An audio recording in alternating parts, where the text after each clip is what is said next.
My name is RJ LaValle, and this is the Shipkeeper's Log. Technically, this is what's called oakum, and then this is, I guess that's the two reasons.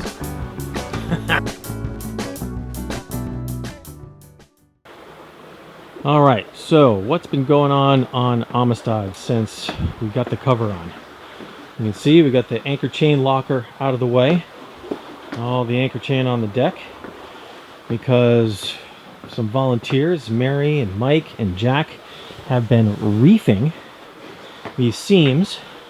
So reefing is taking that black caulking material, lifting that up, and then gouging, it's not really gouging, it's technically reefing, the material out, because this has been underneath the bowsprit all this time and leaking. And the leaking actually is not immediately down below here, but all the water runs back, has been running into this piece called a Samson post, and then going down below. So we've got some actually really fun carpentry we need to do around there. This being the Samson post. I think I've shown that once before. I'll show it from farther back. We will reef farther back here as well. We have a couple of little holes that we need to plug up. And we also have these deck lights that have come out. So they were leaving these. We took these out almost 4 days ago, but we're letting all of this dry because all that wood, because it was leaking, was just soaking wet.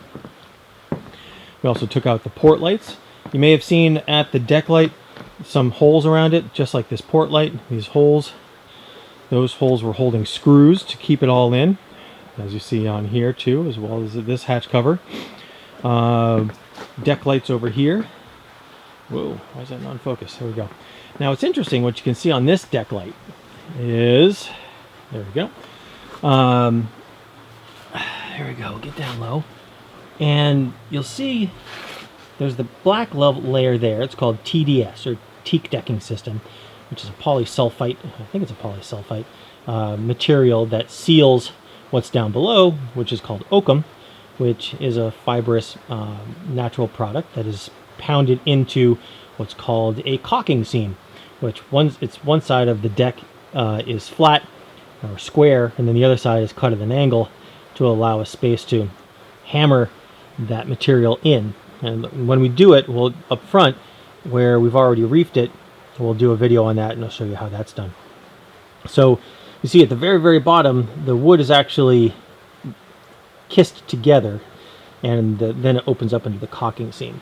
And when we're doing the caulking, maybe I'll get Walt Ansel or Scott Gifford to come down and give us a little tutorial as to the whys and wherefores of what makes that effective. Or I'll do it myself, but it's a lot more fun to have somebody else come down and say what's going on. So you've seen what's been opened up. That's just in the last 10 days we've got that done. It's got to sit there and dry out because this stuff was wet. Actually wet, like to the touch, wet, squishy, not good. So letting it dry out. When it's warm enough and it's not all frozen, we'll use acetone to help extract more water out of the wood, because water really doesn't like acetone, and the acetone will help expel the water out of the wood. And then I took a couple of blocks like this, cut them into these grid patterns, which are about 1/4 inch by 1/4 inch each. Obviously they're close, but not exact. Then you snap them off and whittle down to an actual 1/4 inch round that goes in the holes that you saw on the deck light and you saw on the port light.